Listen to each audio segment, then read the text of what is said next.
This podcast contains spoilers, so listen at your own risk or call back after you've watched the movie. You know who you call. Leave a message. Maybe they'll call you back. Then again, maybe they won't. We're having ourselves quite a little game of phone tag here. Ring, ring, ring. I usually get this guy's answering machine. I'll call you right back. If you're there, please pick up the phone. I really want to talk to you.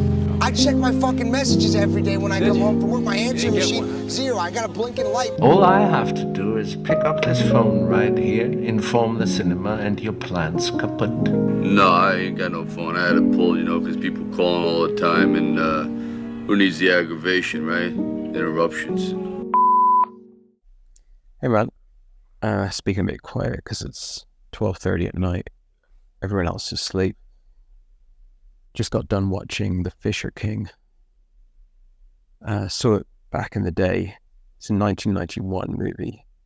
I saw it at some point in the 90s. Pretty young. Definitely been at least 25 years since I've seen it. I've only seen it once prior to tonight. And I've always been quite a big fan of Terry Gilliam. I think he co-directed Monty Python, The Holy Grail, and obviously was an instrumental part of the whole Monty Python aesthetic and kind of editing sensibility and stuff like that.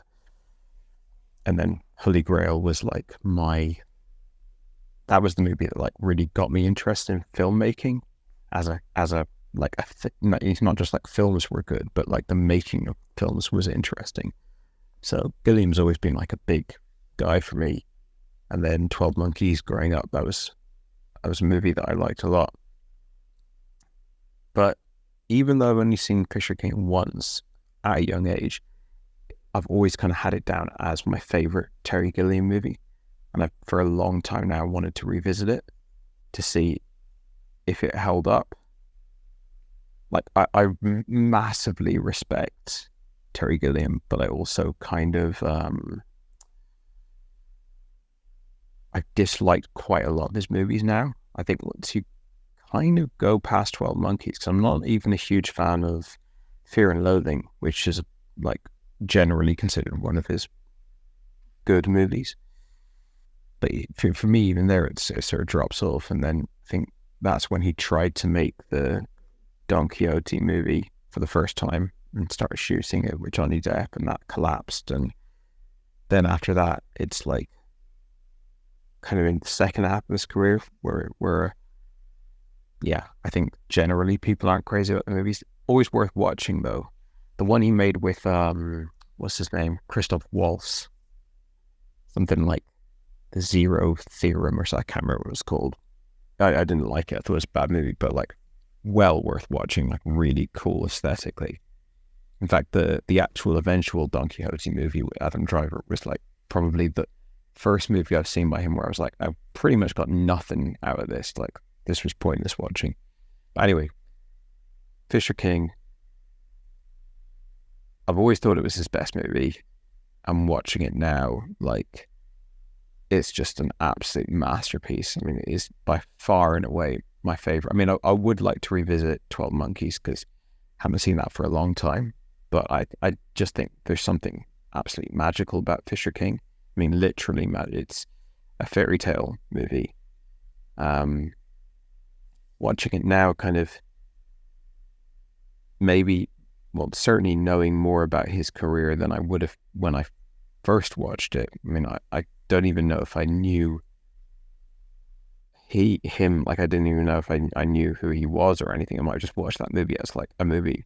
Who knows? You go back that far. It's did I even know who Jeff Bridges was? Did I even know who Robin Williams was? At a certain point, you're just kind of watching movies and they are what they are. But, watching it now, you've got a Holy Grail subplot, which is, certainly links it very closely to Monty Python, The Holy Grail. But even beyond that, just links it to the quest-like nature of so many of his movies, almost spiritual, purpose-filled quest to get a thing. That you could say is 12 Monkeys. You could kind of say it's Brazil. It's just, that's a recurring thing. But more specifically the Holy Grail. Then you've got like knights, the Holy Grail again, but also the Don Quixote movie. That seems to be like a recurring thing, a recurring fascination for him. You got insane asylums. I mean, that's very 12 Monkeys, but also like insanity is just like a theme throughout all of his movies. Well, not all of his movies, but a lot of his movies. Mental health issues and like going insane, sort of like the sanity and the kind of togetherness of the world just unraveling over time. That is Brazil. That is many of his movies. The kind of urban fairy tale, that's very Brazil. Like it's interesting how certainly up until, I mean, I have to think about his ones like the Brothers Grimm and the Imaginarium of Dr. Like it's hard for me to say that they all fit together, but a hell of a lot of his movies, like you've got repeating themes and you've got repeating like objects, even like really specific plot devices. But almost because of that, it elevates the Fisher King, because it's like it just is the best version of something he's been sort of trying to do his whole career. And trying is, that's an understatement. He's been succeeding at doing it quite often, but I think the Fisher King for me just like goes beyond. Maybe it's because it's all real. Maybe that helps the movie.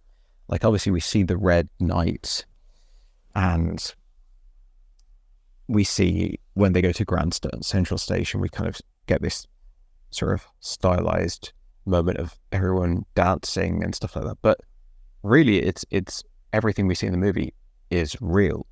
It might not be realistic, but it's not a sci-fi movie. It's not really a fantasy movie. It is just to be taken literally. I mean, that's the case with Fear and Loathing, albeit with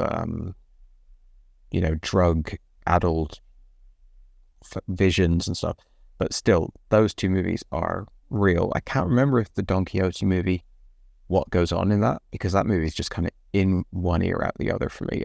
I really didn't like it, but certainly the vast majority of his career is like either fantasy or sci-fi or kind of mixture between the two. So there's something great about this movie and how it's like Terry Gilliam's wild fantasy sensibilities grounded in like a New York indie relationship drama, like that. Those things marry together so well. The cast is incredible. Like there's people in this that I'm like, how come they never had a bigger career? And then there's people in it that I'm like, even though they've had as big a career as you can possibly have, they're still almost a revelation in this movie. Like just running through, you got Robin Williams, who we've seen act well in many, many movies. Good Will Hunting, Dead Poets Society, Insomnia, 1 Hour Photo. Like he's definitely got like, he's known for his dramatic acting as well as he's known for his comedic stuff like The Genie and whatnot. But it's still like, if you haven't seen a Robin Williams performance for a while, then just kind of actually seeing it play out on screen, it's like, oh yeah, there's so much more to him than the kind of character. People do impressions of him a lot. He has a sort of shtick, if you will. But like when you actually see, I mean, this is a great movie, great script, great director. He's obviously very dedicated to this part. But yeah, man, moments where he's sort of watching Amanda Plummer and going, just, he actually has a lot of work to do in this movie. It's not just like show up and be wacky. If you think about the character and the backstory of the character, the character is experiencing real tangible things that exist in our world. The character is also experiencing another reality simultaneously. It's a character full of pain and mania, and just it's a very, very complicated character.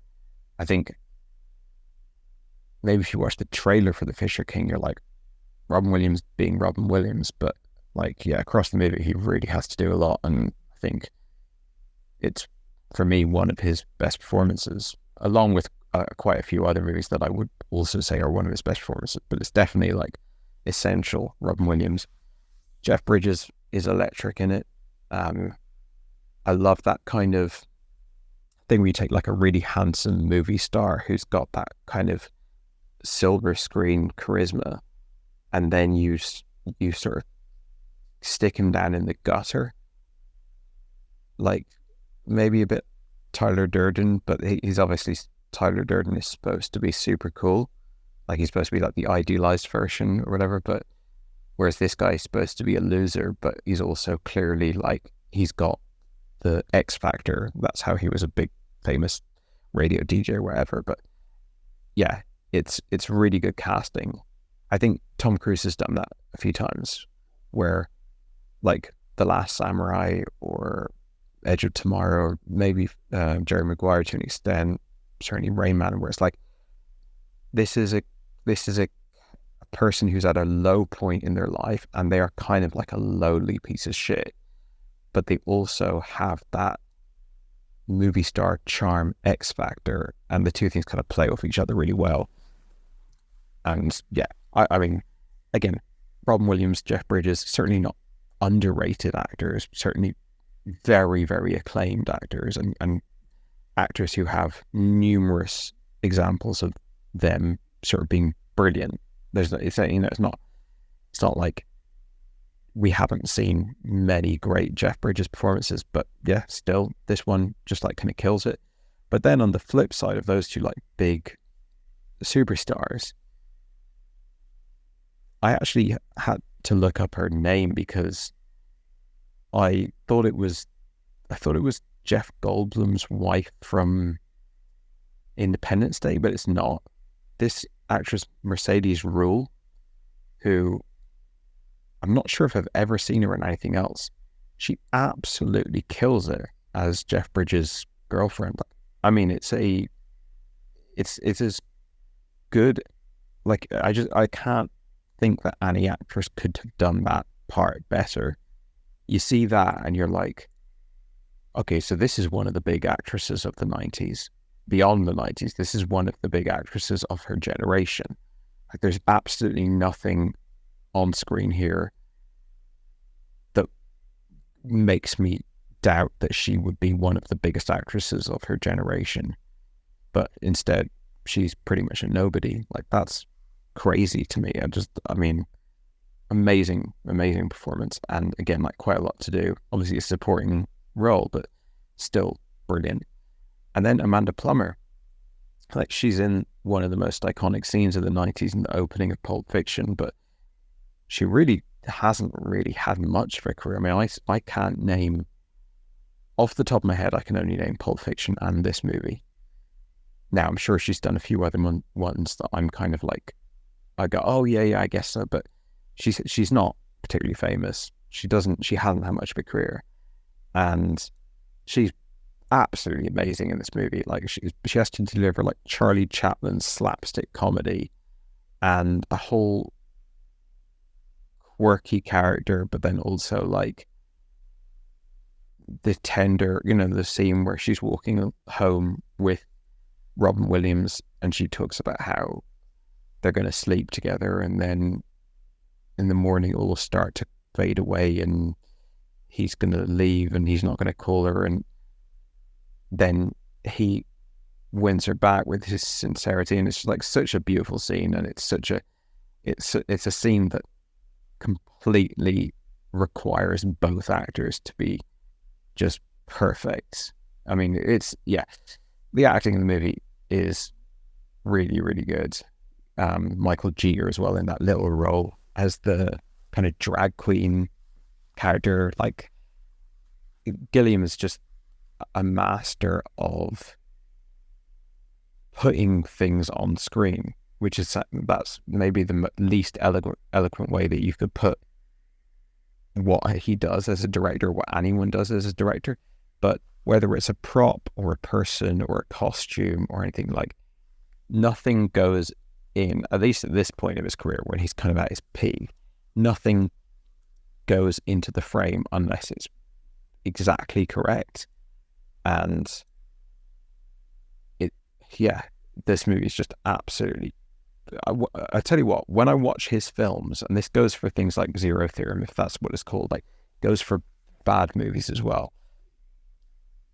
I can't believe that he's managed to achieve what he's done, like, in terms of the set design, the costuming, the cinematography, like, everything, the whole, like, you know, to use the classic pretentious film studies phrase, the mise en scene.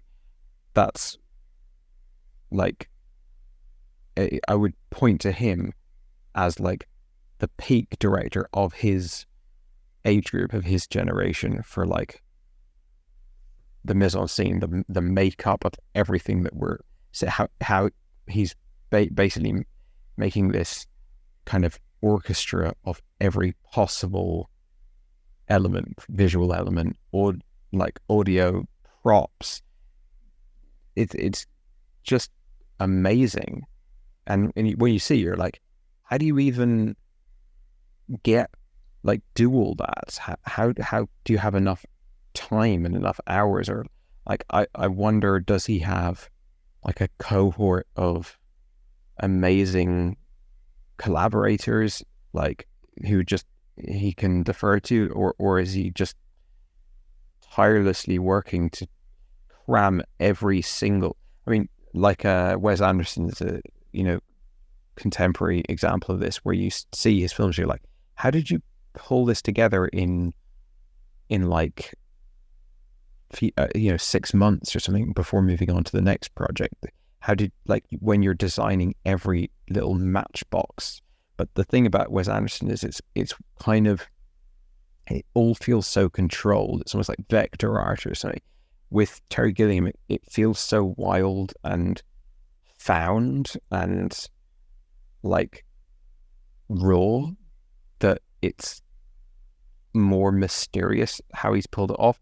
And a lot of what he does, like, is, whether it's choosing the right lens or the specific composition of the shot, he could film anything. Like, there's just scenes of, like, Jeff Bridges leafing through a phone book, or, you know, walking along a street with a bridge over his head or something. Like, he can film anything, and it's visually interesting, creates a world or creates a tone or a mood that's just so unique and has his stamp on it, but it doesn't have his stamp on it in, like, an obnoxious, exhausting way where, like, we get it, you like doing this.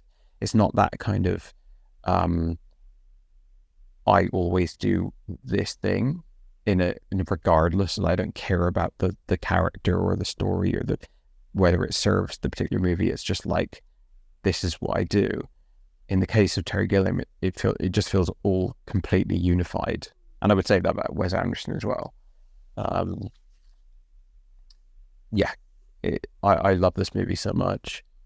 I remember when this is classic, not quite remembering the movie, but I saw it very young. I mean, it'll be interesting to know what age I was, but I've gone through the decades since I saw it, remembering the opening scene of the movie with Jeff Bridges saying to the caller, like, the caller calling in and talking about how some people had wronged him, and Bridges going, why didn't you just go blow them all away? Just go down there with a shotgun and just shoot up the whole place. Like, that kind of thing. Almost like as obviously like a provocative shock jock type thing. And then the guy actually does it. But that doesn't happen. the guy calls and says something like he's Medicare. He doesn't even really express that much anger towards those people at that place.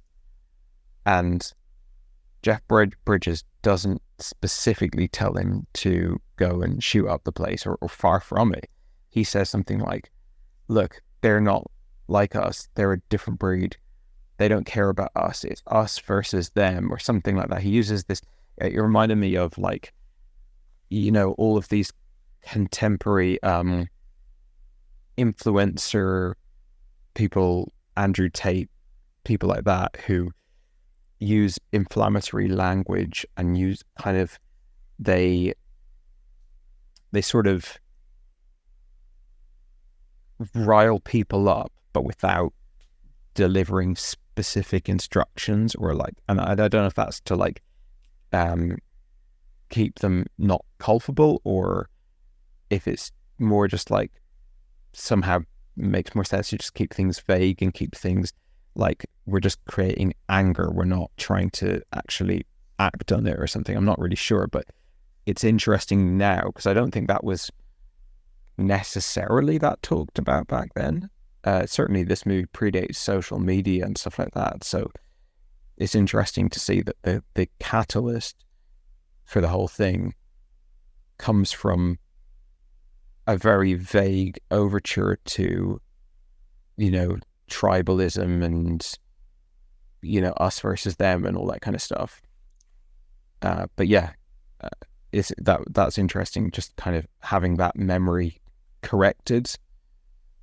I did remember quite a bit about the movie. Like, I certainly remembered the dancing in Grand Central Station and the kind of like stalking Amanda Plummer and the night and stuff like that. I didn't remember how it played out in the third act. I think that's generally the thing I would forget the most about old movies I've seen, where we got the setup, got kind of what it's generally about, but don't really have in my head what how it sort of shakes out at the end.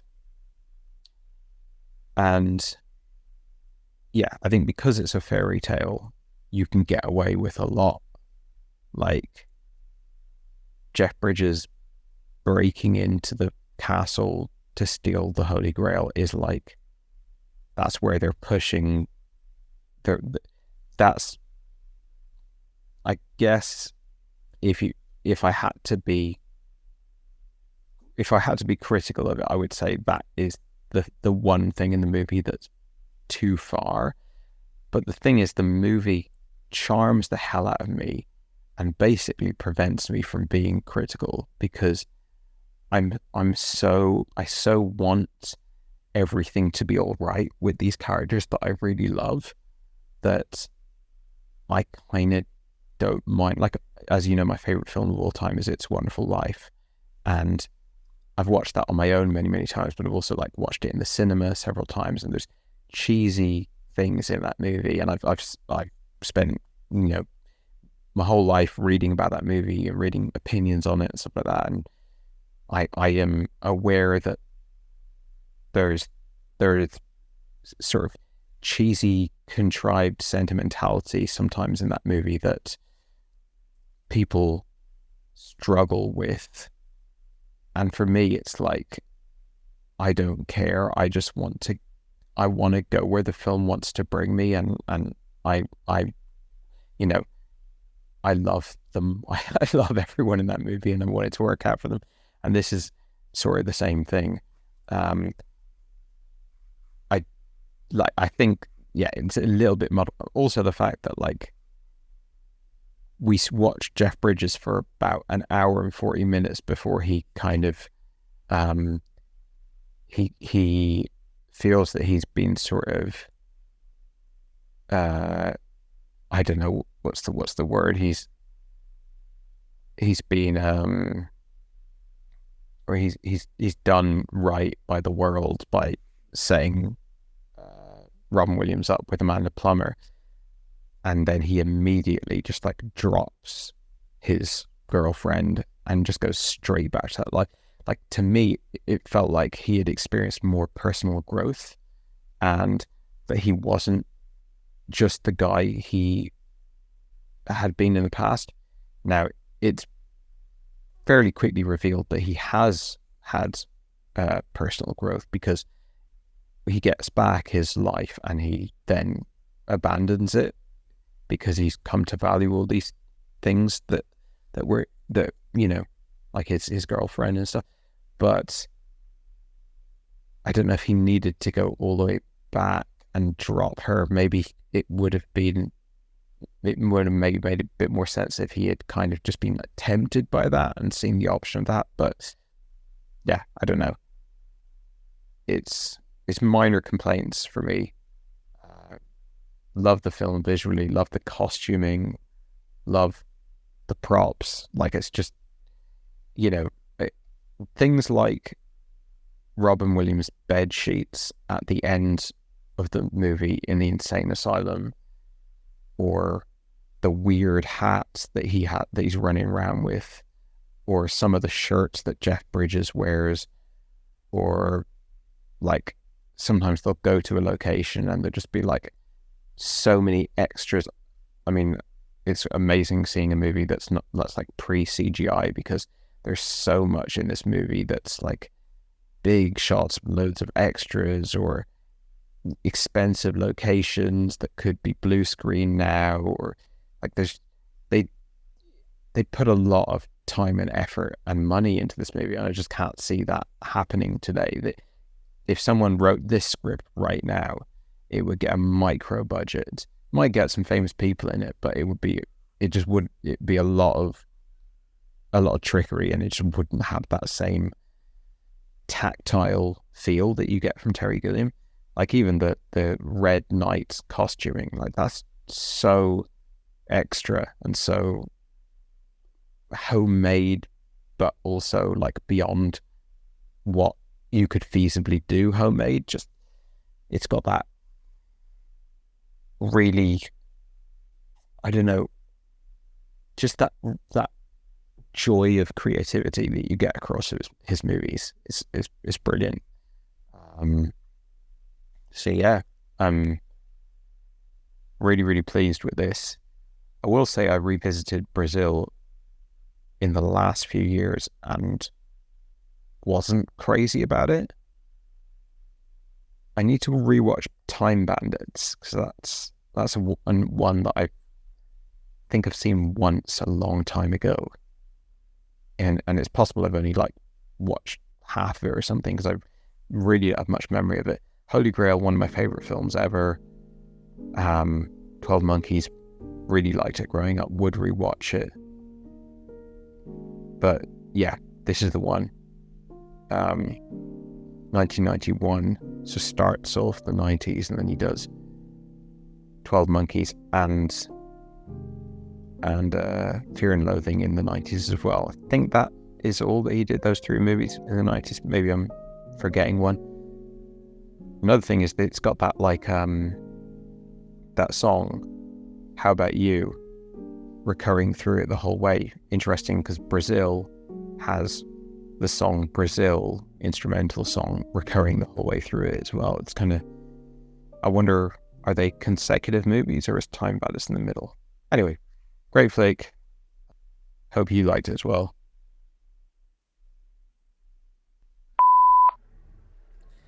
Hey man, just winding down my weekend now.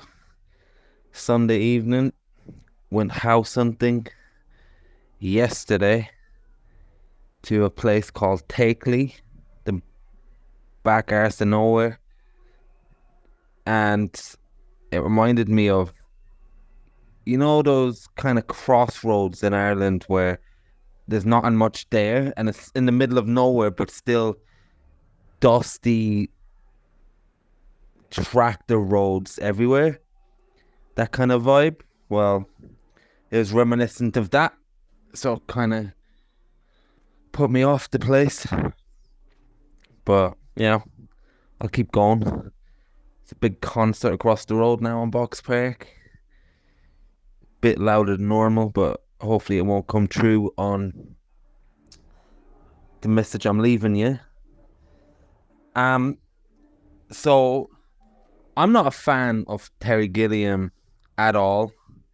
Never really a fan of Monty Python. I've seen a few clips that I've liked here and there that I found funny. Never got into it in any way. I know there's a few people obsessed. I've not deep dived it enough to know that I've been put off by it in any way. I saw a few clips before involving penguins, and I think I've seen The Life of Brian much later. I can't remember much about it. I know my dad loved it. I know, did I say The Life of Pi? The Life of Brian. I know my dad liked Monty Python, and I remember you liking it quite a bit. But as far as me and Terry Gilliam, while I was watching this movie, I was thinking, is there any movie of Terry Gilliam I've actually liked? Didn't think much of Brazil, although it was a long time ago. Don't remember Time Bandits. Don't remember Monty Python and the Holy Grail. I couldn't remember if he did 12 Monkeys or not. And I remember that was a very RTE2 movie that would come on occasionally, and I would discuss with people as a teenager, and I remember liking that quite a lot, but don't remember anything about it. Brothers Grimm, didn't like. The Imaginarium of Dr. Parnassus, was that what it was called? Then didn't really see any after that, because that's enough to not like someone. And this movie has been on my list for a long time, mainly because people say it's a very good Robin Williams performance. And just something put me off for a long time pulling the trigger on it. So when you said you were watching it the other day, I hopped on it because I mightn't have ever got to it otherwise, perhaps, under my ever-ending weighted desk of movies. Yeah, so this movie started off really strongly for me when we get that radio set, and it's almost like a music video in itself, where the camera's overhead, slowly panning down and almost rotating like a Christopher Nolan Inception set. It's got that very pre-MTV vibe almost. Maybe it's not pre-MTV, but we've got Fight the Power playing and things like that. And I guess maybe Jeff Bridges is meant to be a Howard Stern type shock jock type figure. Really like the opening and really like Jeff Bridges' performance. If you compare a few years later, The Big Lebowski, and just how chilled and almost stoner monk-like he is in that movie, compared to the misanthropic, almost, I wouldn't say nasty, but there's a sort of edge to him that's, you can imagine, he doesn't really give a fuck about anyone else but himself. It's a very striking performance. And like you mentioned, it is that type of thing where you cast somebody with the it factor and put them in a different environment and see how that affects the scene and affects the screen. We've talked about something like Fences, where that Denzel persona starts rotting everyone and everything around him in that movie, but it's the same persona. And obviously you mentioned Tom Cruise does it when his charisma is on the jerky side in his early movies especially. We get that with Jeff Bridges here as well, but in my opinion, I think the character is meant to look shiny and appealing on the outside and like an attractive prospect externally, but has very little internally. So casting someone like Bridges, who's got that star status around the character, is pretty vapid and soulless, and make a movie around him capturing a soul, capturing an empathetic nature, was very good casting. Anyway, we get a very strong opening in my opinion, and I'm really with the film. And Robin Williams shows up initially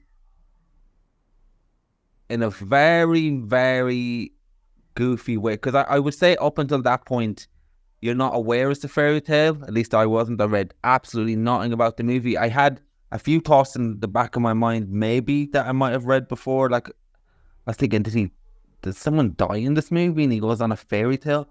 Fairy tale kept on popping into my head. But then when it started, I quickly dismissed that and thought, okay, maybe I've got the wrong movie here.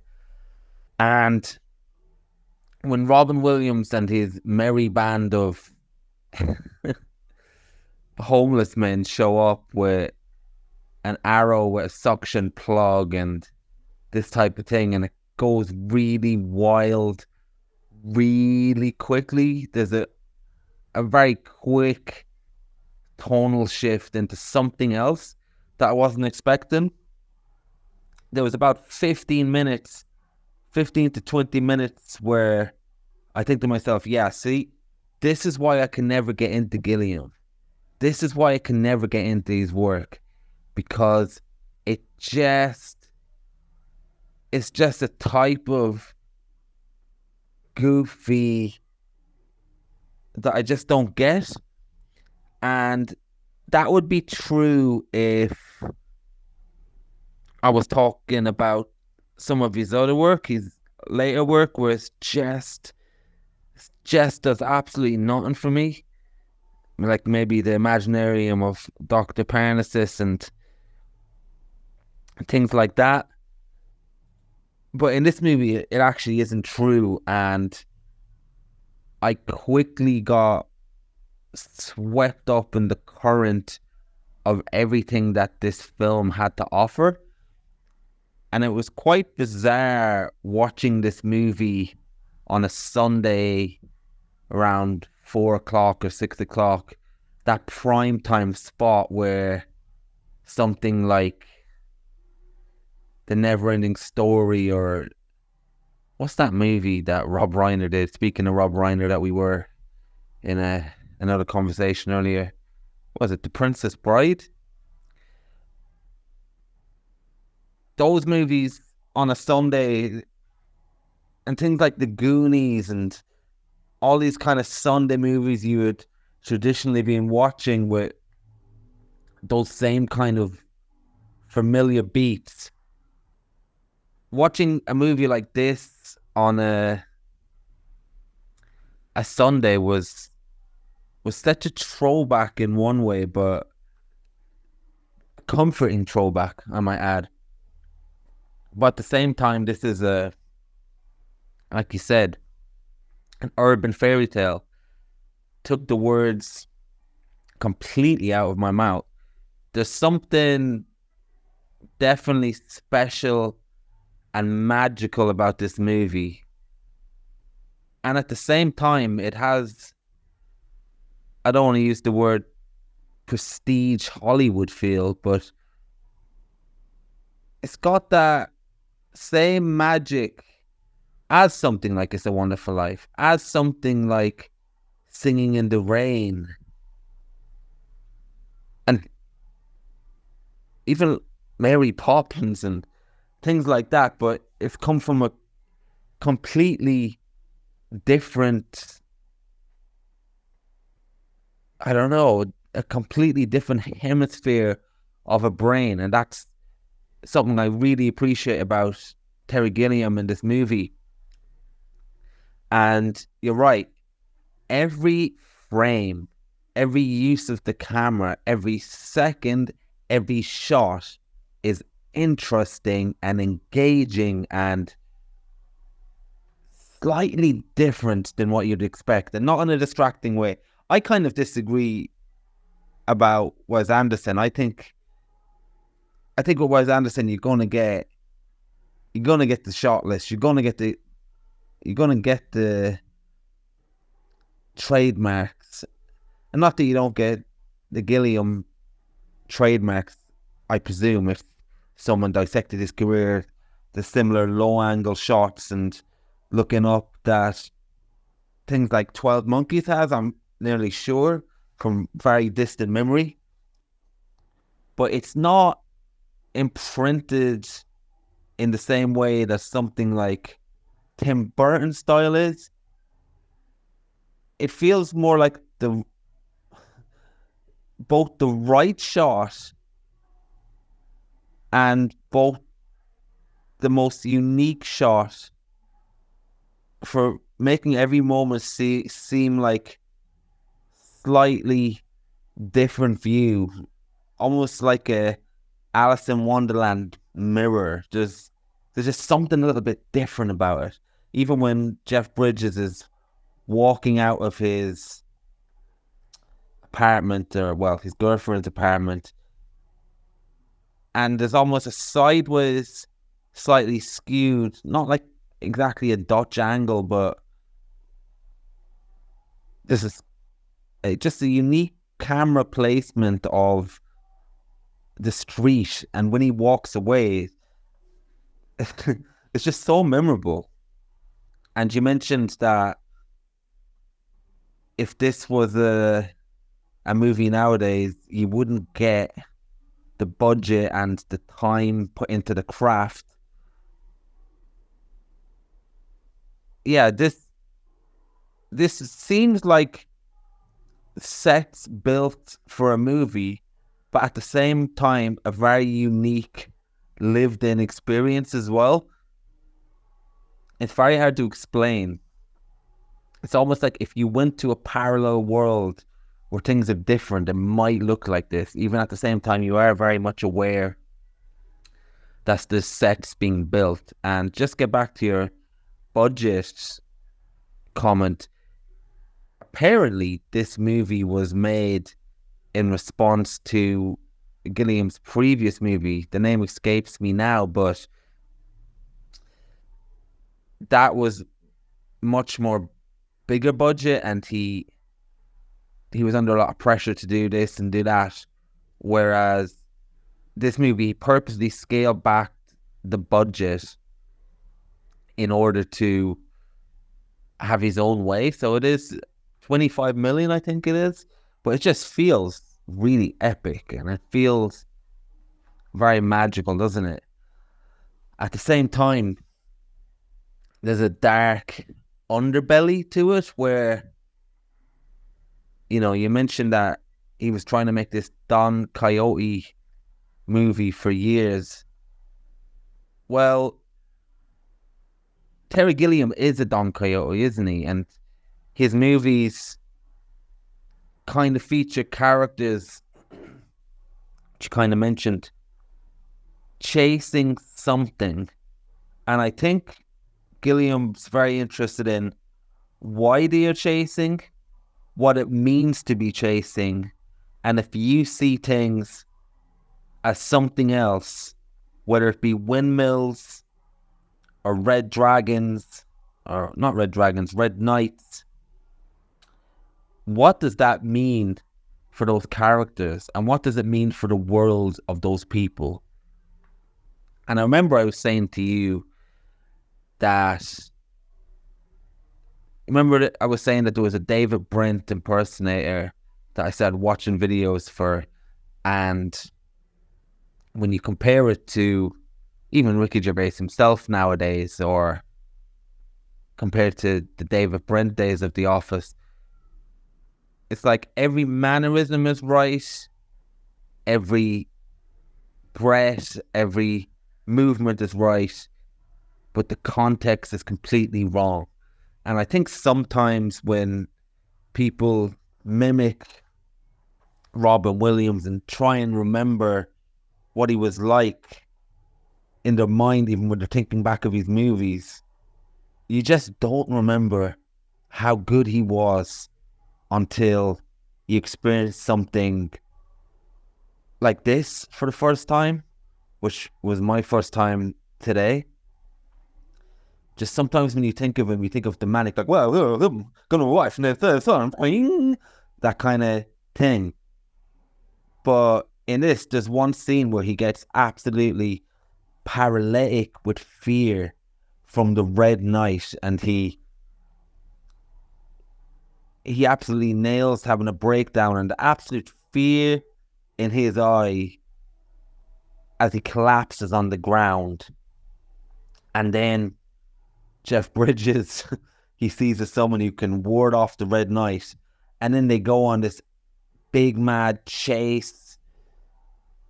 And then he gets the glee in his eye and he's really amped up. And they go chasing after the Red Knight and he's hyped and he's so full of life and kid-like triumph. And then Jeff Bridges loses sight of him. And we just see Robin Williams in the next scene serenely sitting on a rock, calmly taking in the view or saying, oh, this is beautiful. And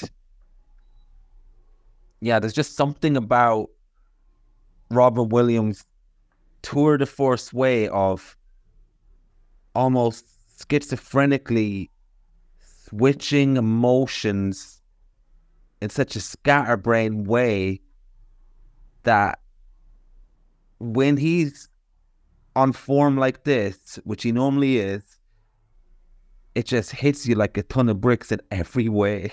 He just brings you on that journey of his almost monologue way of one-man show, switching it up. He just brings you with it on every single note and takes you there emotionally the whole way. And yeah, I'm not going to say that this is Robin Williams' best role, because I'm such a fan of the guy and the movies you mentioned, Dead Poets Society and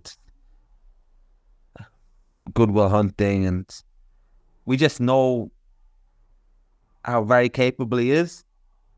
But I would say this is the best use, to my knowledge, of his zany persona and the way he ratchets it up. In the context that this is used, it's heartbreaking, and you were just completely on the side of every character in this movie, and Robin Williams probably the most. And you're right, he does have so much to do to convince you to go on this journey with him. And just the frailty, the fragility, the way to make the reasons why he's going around in this fantasy world both funny and constructed by tragedy, that can bring you into that at any time without taking away from the cheapness of it, and without you taking that this character is a joke, is a hell of a performance, and it's genius. And when you see him,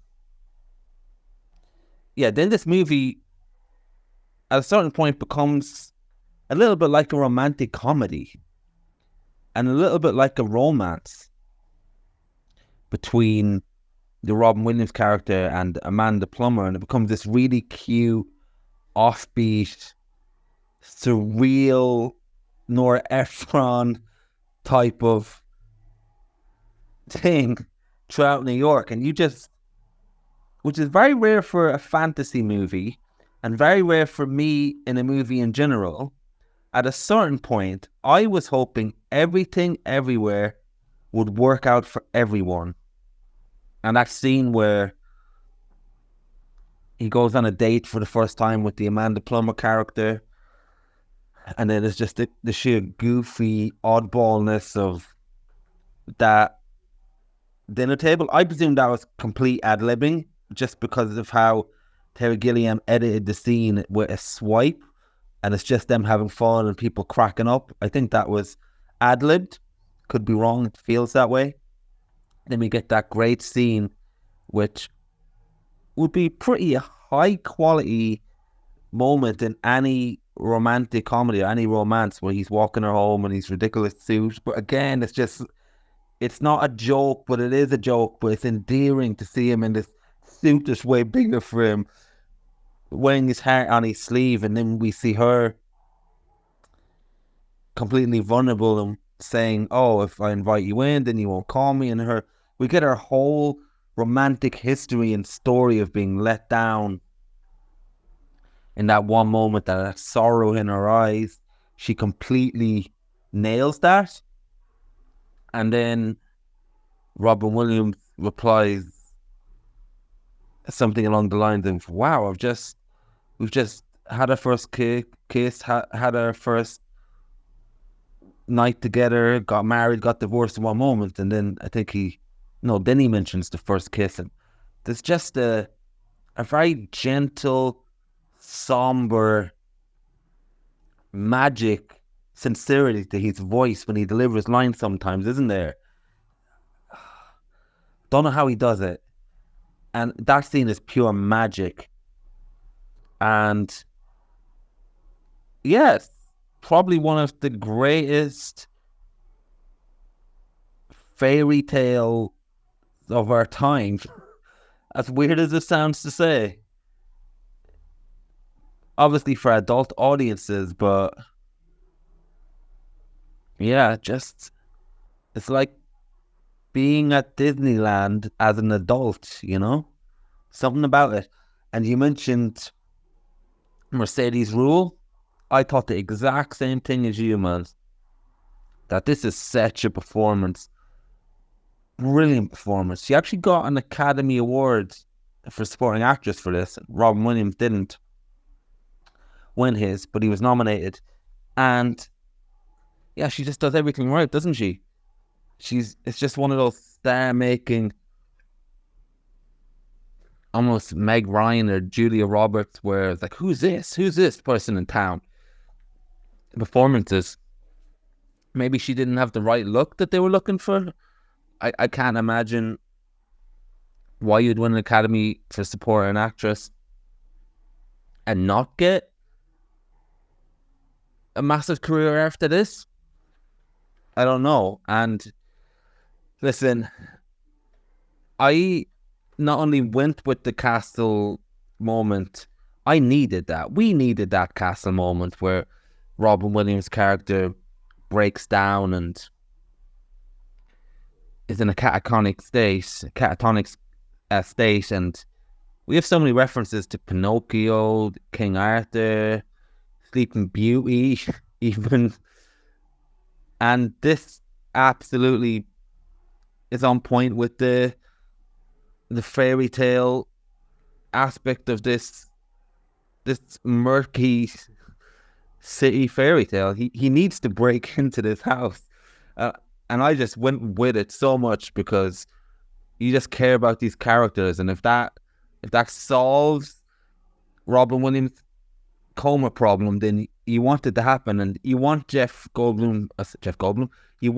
Bridges to have that moment of doing something for his friend, saying those lines that I'm doing it because I want to, and the movie just working for you in that way that you're like, yeah, it's just, you want that moment. And I also like the fact that he was, when he got his life back and he was on the up, he dumped the girlfriend and didn't seem to learn anything. That moment worked for me as well, because we wouldn't get that brilliant Mercedes Ruehl scene later when Jeff Bridges comes back and finally says he loves her, and before he says it, the look on her face saying 1,000 different things like, are you here to hurt me? Are you here to say the thing I want you to say? Am I going to get that? Do I want that? Just all those things going through her face. You want that scene, man. You want that scene, and that doesn't happen without the, this is a movie. At the end of the day, it's a classic movie, and we get those classic scenes of a character. We need those beats, and I'm not critical of those beats in a movie like this because I totally win with it, and I think the movie's earned it, like you said, and I'm not critical of anything about this movie in any way, actually. Even the scene at the end where Jeff Bridges and Rob Williams just sitting out in the grass naked as the city lights up and we get the end and they say good night New York or good night Manhattan or whatever is said. Like that's just something that people would look at in an era, maybe an early era, if this movie came out in the 50s or 60s, and that would be one of the most talked about endings and one of the most beautiful endings in cinema that to be studying in film school. But just to witness it today, it just filled me with joy. I think it's a treasure, actually, this movie. Oh man, I'm so happy that you loved it. Like, especially now knowing, I don't know if I knew that you weren't a Gilliam guy, but knowing that you don't like Gilliam, to manage to kind of connect with the film to the point where you had zero cynicism about some of the more over the top and contrived elements towards the end of the film. Because as you said, it's like, we needed that. It's cathartic. The film has earned it.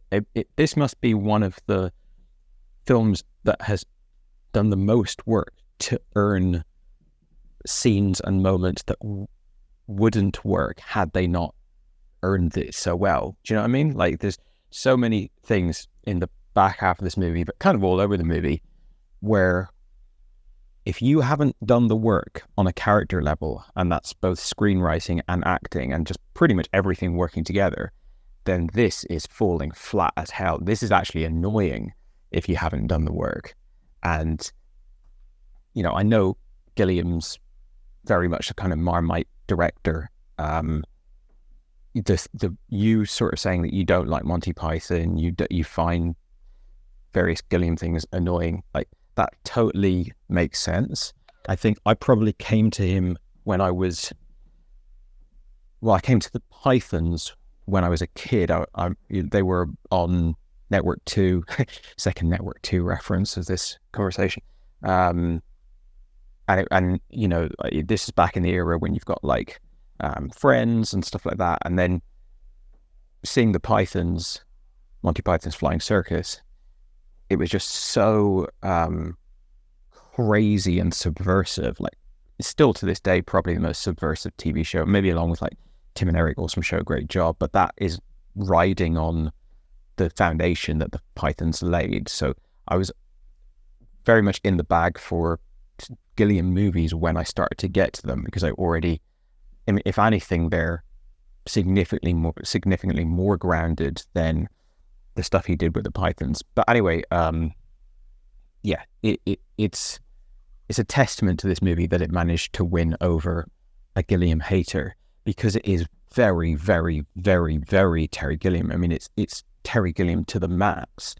But I think it helps that it's a good script. It's a great great cast across the board, and it's also like a New York movie. But it's a fan, as you've said several times, it's a fairy tale, and I'm reminded of films like The Secret Life of Walter Mitty. These kind of films, they're for adults, they're about adults, they're about our world, but they're a fairy tale. And that is so one recently, which I really didn't like, starring Owen Wilson and Salma Hayek, and I've generally not liked that.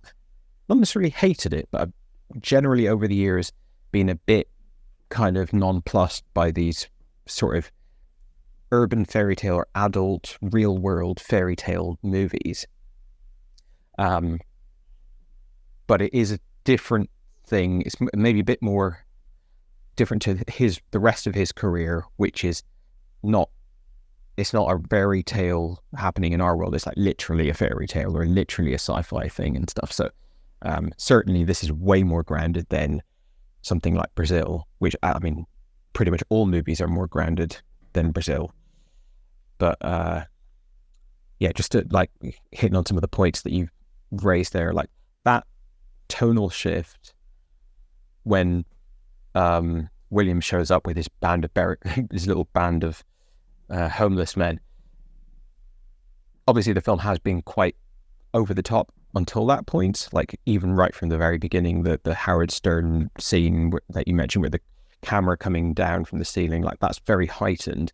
But when Robin Williams shows up with his energy, it just becomes completely zany and wacky and farcical and stuff. And I think I knew this film, had seen it a very long time ago, but I knew it enough to be like very conscious of what kind of energy the film was going to give me.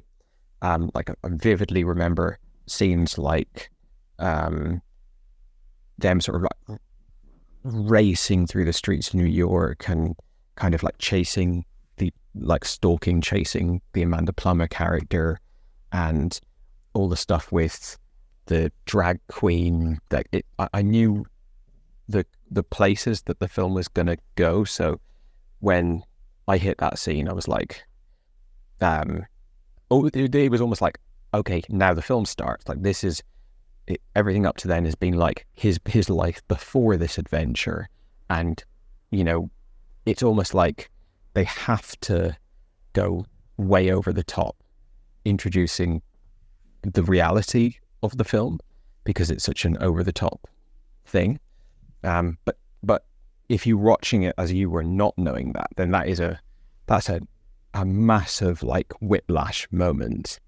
And yeah, probably a testament to Robin Williams that like he always wins you over. And the amount of times I've seen him on a talk show or something, it's kind of like Jack Black actually, where I'm like, he's going so big, so over the top. He's breaking all of the rules of like how you act, how you like, because everyone tries to be funny on a chat show, Ryan Reynolds or whoever, but like these guys, they just like any space they go into, they just go so crazy that you're like, come on, man, you can't get away with this. And then they just win you over because they just do it so well.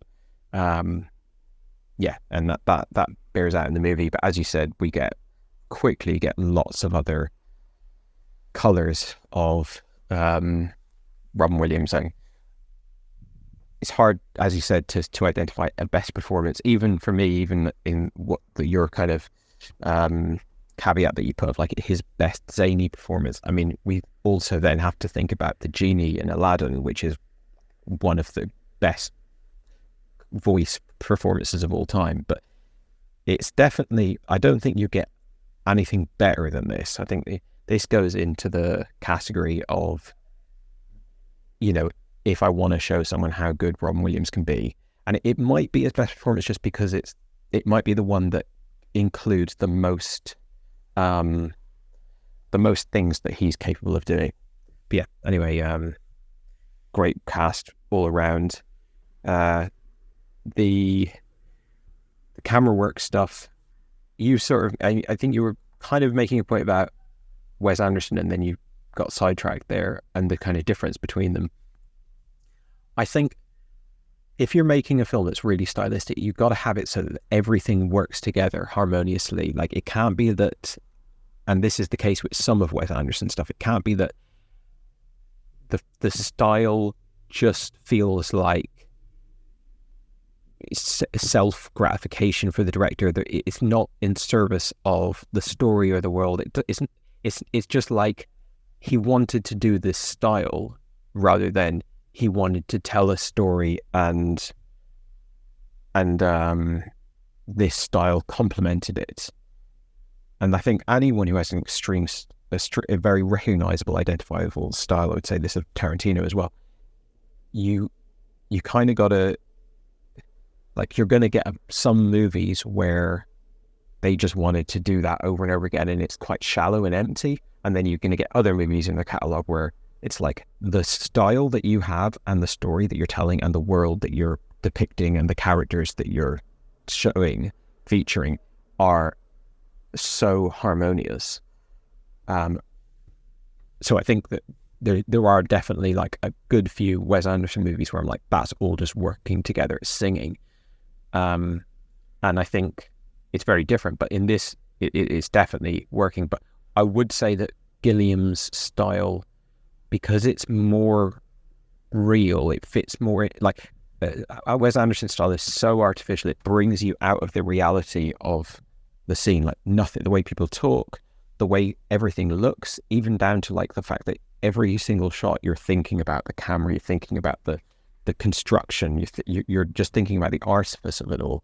That means that you might get invested in the characters and you might get invested in the story, but you're largely removed from that level of investment. Whereas with this, it's like, I don't know, it's much more immersive, I think, because it feels like a real place and real people. And that's like a great trick, kind of like Pulp Fiction, where because of the nature of the writing or the directing or whatever it might be, you're seeing something that is very unreal and very removed from what the real world is like, but you're completely sold by the internal logic of the movie to the point where you're not thinking of the style all the time and you're not thinking about this as being like some sort of artistic exercise. You're like, this is how the world works. I would say The Matrix is another example of that. Like, watching that movie, you're like, no, I've accepted this as the world completely, the way people act and talk and the way things look and stuff. And I'm mainly just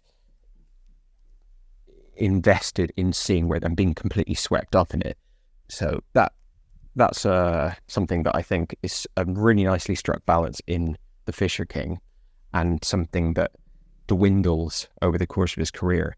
You mentioned that this was a follow-up to a much bigger budget Gilliam movie. I wonder, was that The Adventures of Baron Munchausen, which I'm not actually sure if I've seen. I think I might have only seen bits of it. But I think that's one that would have been around that time.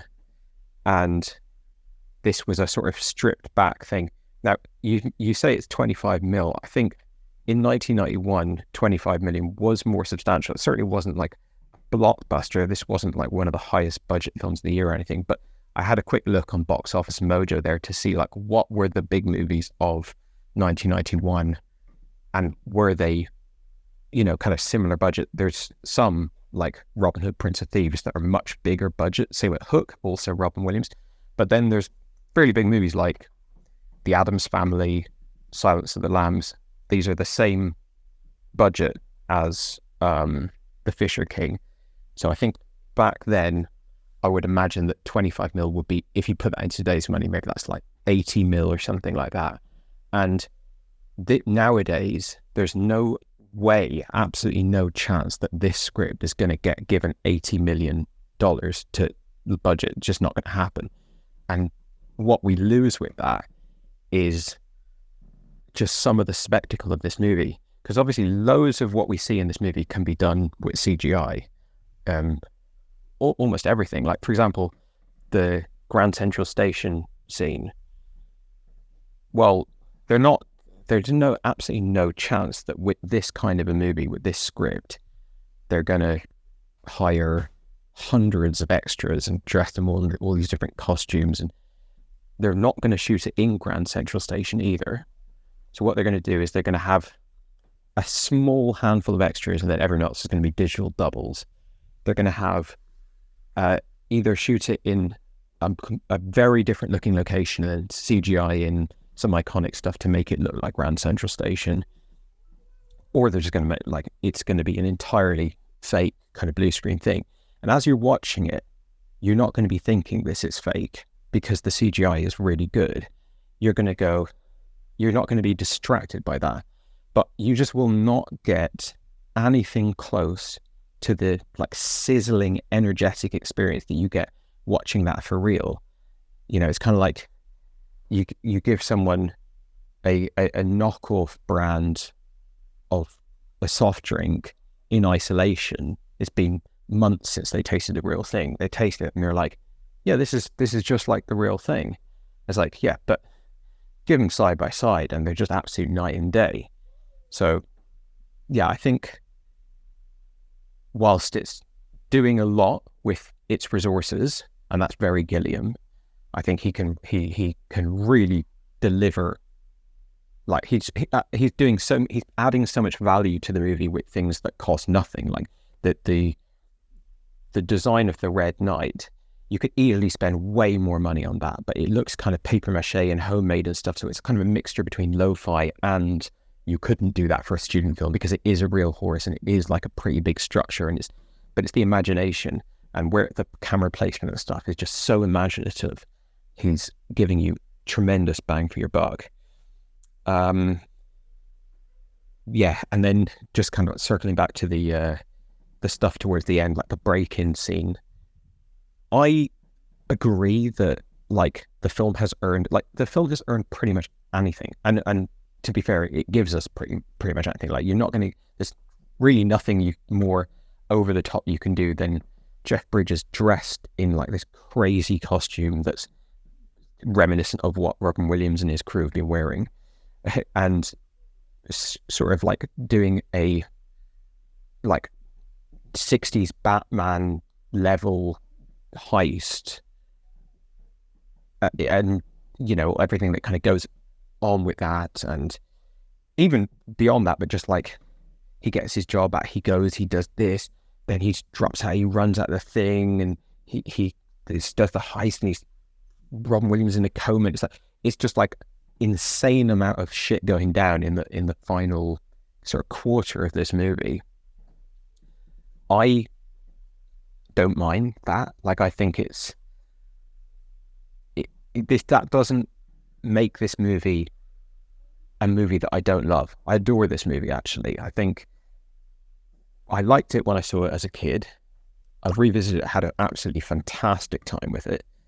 And now, as is often the case, when I hear someone else, in this case you, say back some of its virtues, it like solidifies even more in my head. It's like, yeah, man, it's such a powerful movie because not only did it touch me in that way and I had that experience with it, but seeing that its potency just extends beyond my relationship with it, but it's something that's working really well for you, and especially the fact that you're a Gilliam cynic, and there is so much in this movie that you have to accept, and it's zero effort. The film just charms the hell out of you. Yeah, it's completely solidified in my head as like his best movie and a classic, although I do want to go back to 12 Monkeys now because I'm just fresh out of this and see if that's any better or worse than I remember it. And probably Baron Munchausen as well, seeing as I've never seen that. But all that said, I do think there's a strong possibility that the film will be even better. It's already 5 stars, but even better if they reeled it in a bit, because I think that I'm talking about the ending specifically. I think the first 2/3 / 3/4 of the movie is significantly more grounded than the final quarter, which is a funny thing to say about like a wild, crazy Gilliam urban fairy tale, but it is more grounded. It's more about like what goes on in a video rental shop, and you know what bench is available to sit down in Central Park. It's boots in the ground, like real kind of tactile, tangible stuff, and then it gets way elevated at the end. I think if the final quarter was reeled in a bit in terms of how wild it goes, it would be interesting to see that. It might be a better movie, but at the same time, as you said, you know, we get so many great moments because of that. the scene where Bridges comes back to his girlfriend and doesn't say anything for about like a minute straight, and she just keeps on saying different sentences because he's just acting. I mean, that scene is electric. There is so many scenes of this movie where you've got two people talking and it's just absolutely electric. It's just an absolute joy. I mean, we now go to the cinema, we watch something like Dune, and we've got like giant CGI sandworms bursting through sand dunes and stuff. And it's like, when are we going to get back to like two people talking on screen together is like peak cinema. But yeah, there's lots of great sort of vindication moments there. I also love the ending. Both of them lying naked in the park. Like, it's just fun, and it's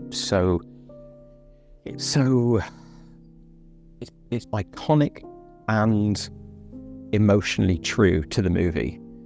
And it gets to kind of have its cake and eat it, of like be big and be small at the same time. So yeah, great movie across the board. I'm tempted to watch more Gilliam, and I'm also tempted to just not, like, to just go, I'm done with Gilliam now. I've watched pretty much all of his movies to varying degrees of success, and I want this like lasting taste in my mouth, at least for the next few years, to be, man, this guy could make a movie.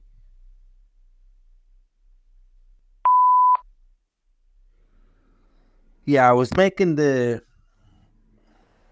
Wes Anderson point, and I stopped because it would just have become a conversation about Wes Anderson, because obviously you're a champion of him and I've rarely liked his work. But what I was going to say was that I think Wes Anderson, his style and his personality comes true in everyone's personality, and it doesn't give anything time to breathe other than this is a Wes Anderson movie. Everyone talks like him, the camera moves like him, everything is him. And I feel like in the Terry Gilliam movies that I've seen, and I think there's things in between Terry Gilliam's imprint and style that allows the film to breathe and its characters to breathe on its own terms. And I never feel that about Wes Anderson. And that's just my opinion. Like I said, we'll wait till we get onto a Wes Anderson movie before it becomes that conversation. The Life of Walter Mitty is a very good reference. Funny enough, The Wizard of Oz, this kind of reminded me of. And there is a movie that I've been told to check out called Return to Oz, which is a dark approach of the Oz franchise, where Dorothy is in a mental home and she imagined all those things and she's insane. Or is she, is the question. Sounds like a nice plot, and it sounds like something Gilliam would do, and I feel like this movie is born out of a type of insanity. And just in terms of the fantasy elements and what is fantasy, I think we had this conversation a while ago, but if you're talking about something like Pan's Labyrinth, where everything we see is from the perspective of a kid, but the monsters seem real and the world is from their perspective so much that you wonder for quite a while, is it real or is it not real? And what is going on here? And is this just this twisted imagination of a girl? But because we're specifically getting her perspective, that we're immersed in what she's seeing and things like that, if you want to make that argument.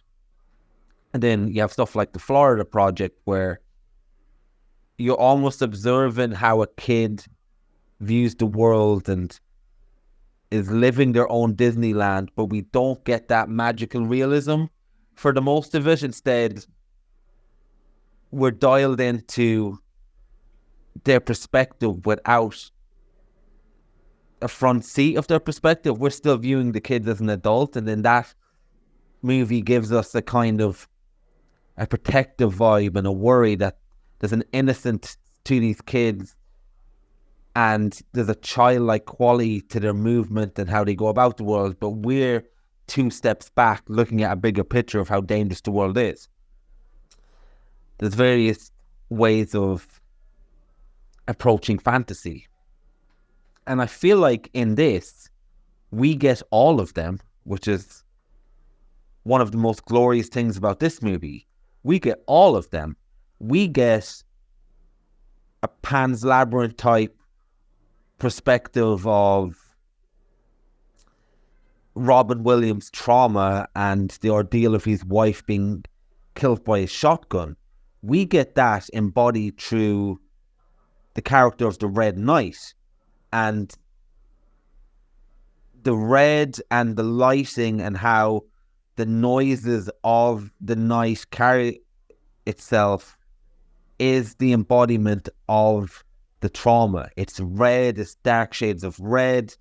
It has this movement that's almost reminiscent of a shotgun and this fire to it, especially when we get the scene of the massacre where that guy comes in and kills the wife. And that's a really graphic scene where her blood and her brain basically explodes in Robin Williams' head. So we get this great, horrific manifestation of that moment through the vision of the Red Knight. At the same time, we also get that 2 steps back perspective through Jeff Bridges' character of looking at Robin Williams like he's an absolute nut. And when we get that early sequence of Robin Williams spraying the little people because they talk to him, because we're getting that from Jeff Bridges' perspective, we obviously view it completely differently, and we're allowed to sit back and think, wow, the world must be incredibly scary and incredibly magical all at the same time for Robin Williams' character. It allows us to give us multiple perspectives of fantasy through the different characters, and we even get that through the drag queen character whose name you mentioned and whose name escapes me, but that actor also has a great turn in Open Range. What the fuck is that? Open Range. And another very good turn in this, and that character also makes his own fantasy through just the world he lives in and how he acts as the damsel in distress and the fearlessness, and in that scene where he delivers the telegram and just how comfortable he is in his own persona and his own maybe life view or maybe his own world.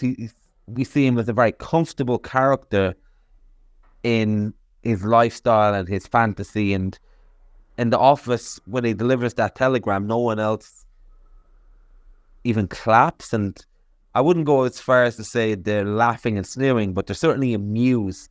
And yeah, we just constantly get different views of what fantasy means in this movie, and that is another type of magic to the movie. And that's why I'm going to make the case again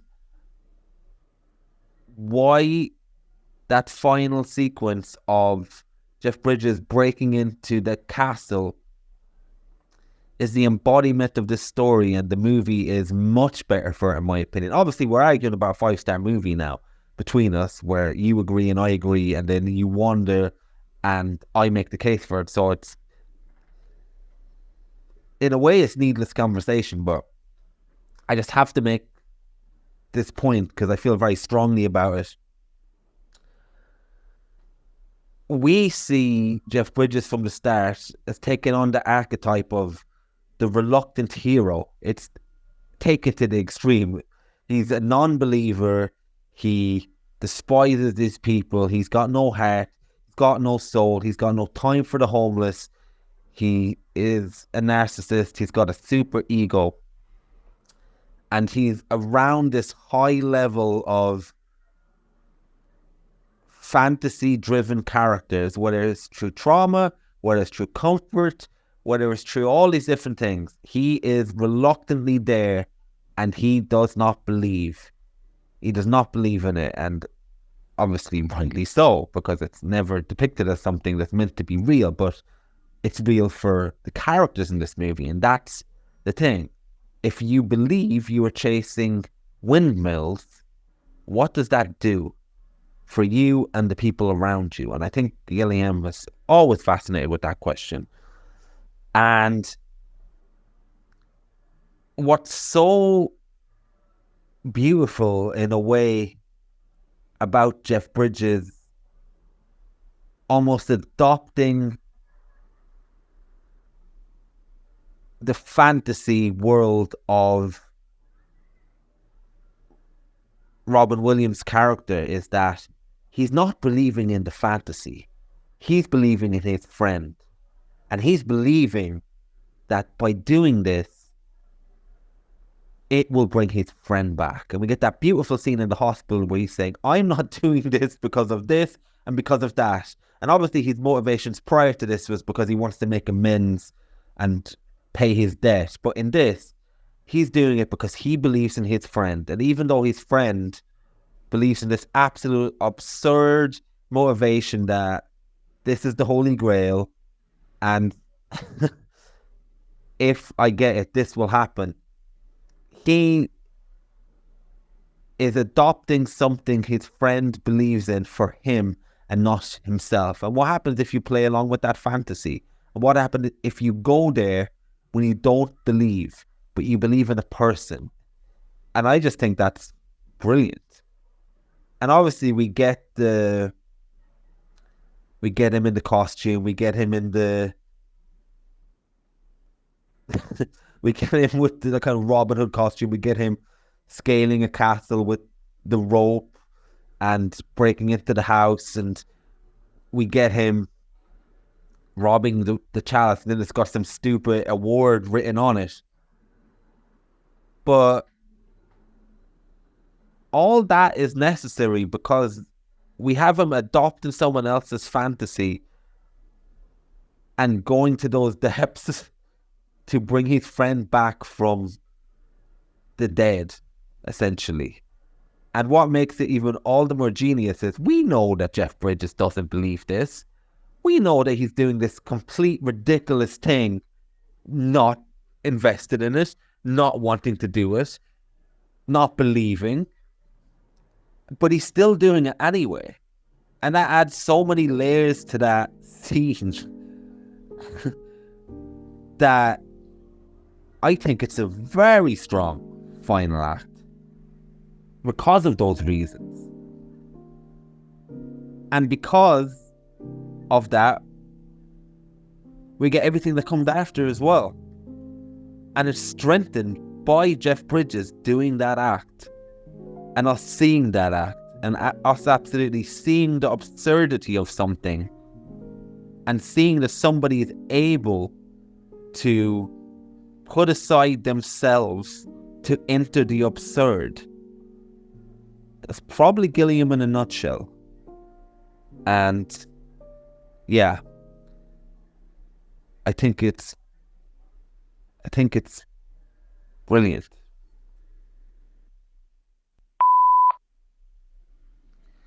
Oh yeah, and just to get back to your other point about is this or is this not the best Robin Williams performance, I do agree with your point that there is none better.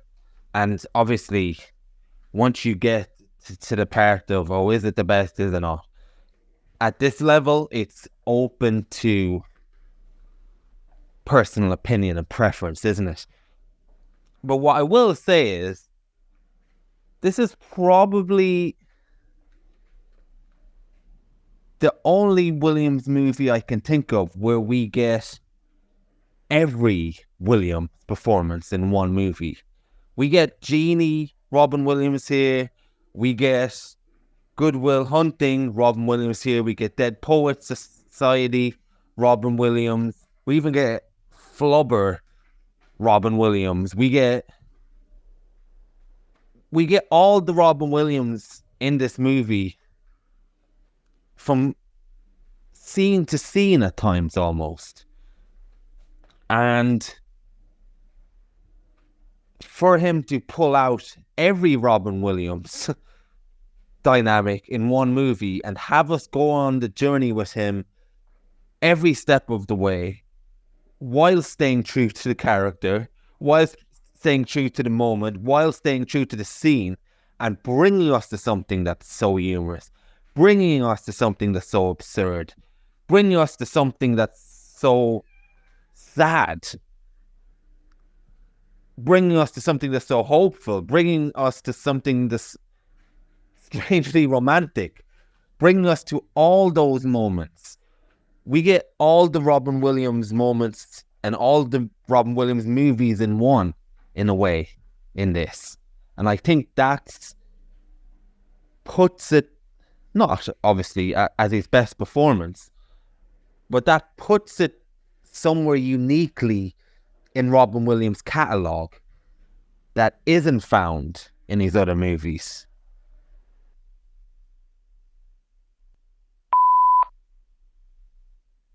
Yeah, I agree with that. We get a hell of a lot of Williams, and that would make it for me probably the film I would point to if someone had never ever seen Robin Williams, which I'm sure many young people now haven't, and go, look, this is what this guy can do.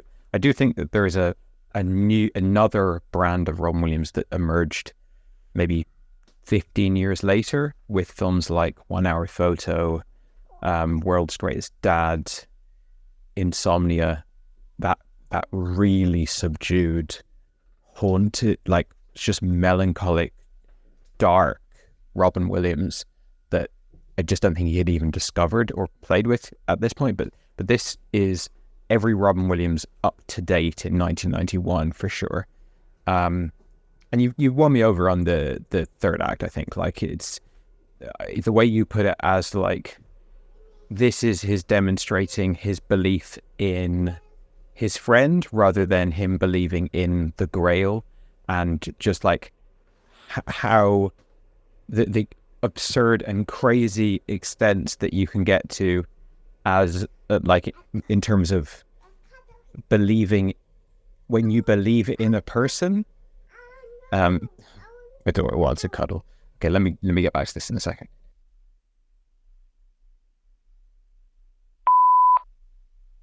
Yeah, it's quite beautiful, really, the fact that he's up there completely out of his element, dressed as he doesn't like to be dressed, acting how he doesn't like. He's going completely against the grain of his every impulse out of love for his friends. You know, that is that's great.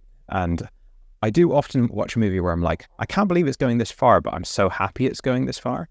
And I didn't necessarily have that experience with this, but I think you now kind of retelling it and advocating for it gets me there, because it is a rare movie that goes to places that you don't think it would go. It's a rare movie that goes further and more, like takes a bigger swing than you'd think it would take. So in that regard, I'm a fan. You mentioned the little fat people, the floating imaginary, or maybe not imaginary, we don't know, but certainly the people that Robin Williams sees. Imagine those scenes where he's like, okay, quit it, I'm getting to it. Like he's just talking, he's talking primarily to Jeff Bridges, but he's throwing out a sentence here and there to the floating little fat people.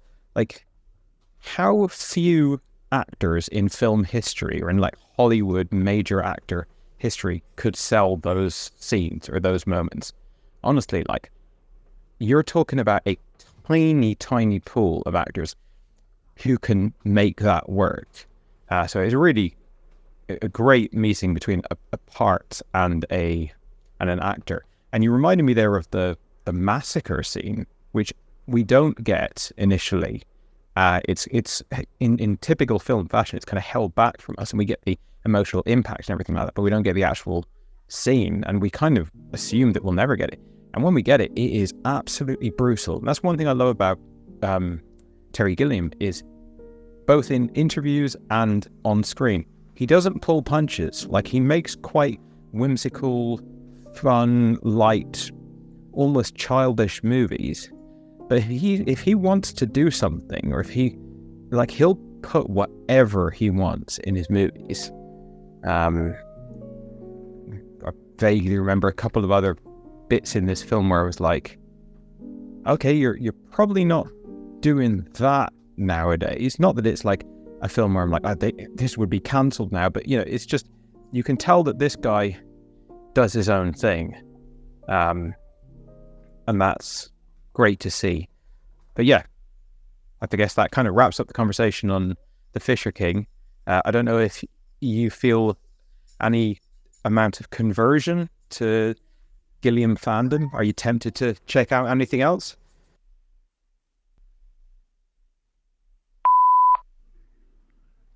Yeah, funnily enough, when Robin Williams started talking about the little people and started spraying them away, I almost imagined animations of what he was,